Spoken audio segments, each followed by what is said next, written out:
lille råd til dem, som er interesseret i at indgå i et bofællesskab.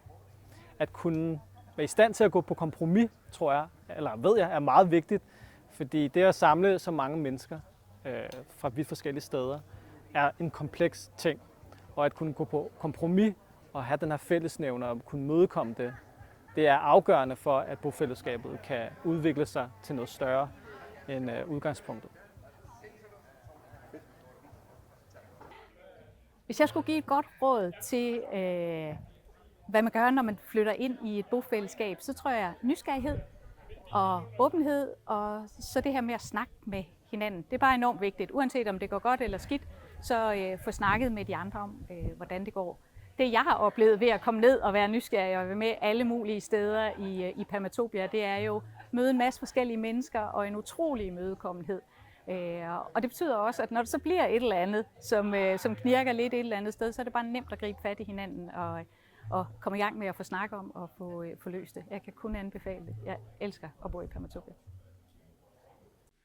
Mit gode råd, det er at være god til at acceptere hinandens forskellighed, for vi vil være forskellige i et fællesskab, men i et fællesskab, der vil vi også alle sammen hinanden det bedste, og det når man rigtig langt med.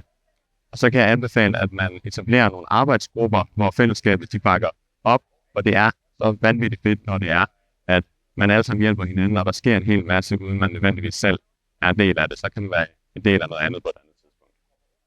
Yep.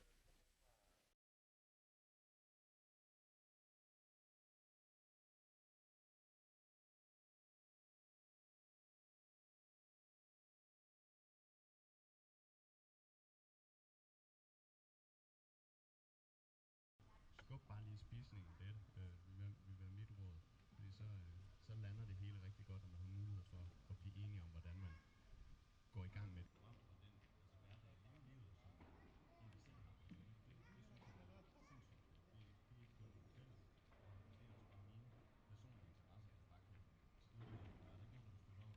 Så til nogle af de små møder lige for tiden, så er der for eksempel